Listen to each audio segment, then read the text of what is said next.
So in this video we will be studying about history of psychology. So psychology initially was the part of philosophy.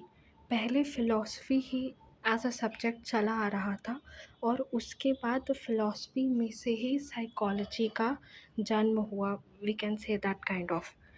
Philosophy और psychology में अब major difference है.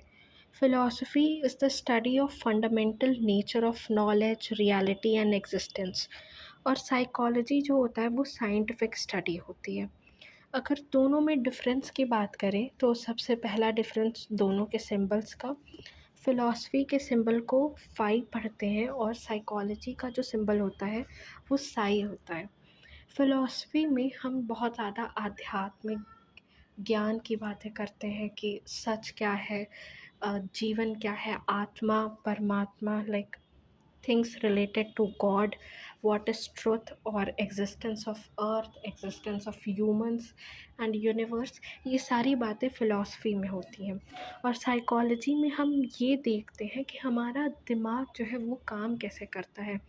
अगर हम कोई behaviour कर रहे हैं तो वो उसके पीछे का रीज़न क्या है. फ़िलॉसफ़ी में हम एब्स्ट्रैक्ट आइडियाज़ देखते हैं जैसे लव, इमोशंस, सैडनेस, बहुत ज़्यादा एग्रेशन, एंगर. ये सारे जो एब्स्ट्रैक्ट कॉन्सेप्ट्स होते हैं यूनिवर्सल ट्रुथ होते हैं जैसे लाइफ, डेथ, इन सब चीज़ों के बारे में बात होती है.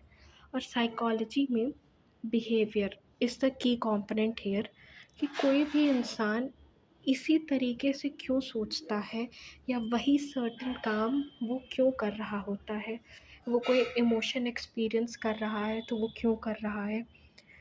एग्ज़ाम्पल्स जैसे कौन कौन से टॉपिक्स हम फ़िलॉसफ़ी में पढ़ते हैं तो जैसे माइंड, एथिक्स, मोरालिटी, एनलाइटमेंट. और साइकोलॉजी में हम ब्रेन की स्टडी करते हैं मेंटल प्रोसेसेस के बारे में. मेंटल प्रोसेसेस जैसे थिंकिंग, हमारी मेमोरी, हमारा अटेंशन स्पैन, हम कैसे चीज़ों को परसीव कर रहे हैं, हम क्या डिसीजन ले रहे हैं, ये सारी मेंटल प्रोसेसेस हैं. ये कोर डिफरेंसेस है between philosophy as well as psychology. अब नेक्स्ट आता है टाइमलाइन ऑफ साइकोलॉजी. तो साइकोलॉजी इनिशियली फ़िलॉसफी का पार्ट था, ये हमने समझ लिया है. तो फादर ऑफ साइकोलॉजी किसे कहते हैं. फादर ऑफ साइकोलॉजी जो है विल्हेम वुंड.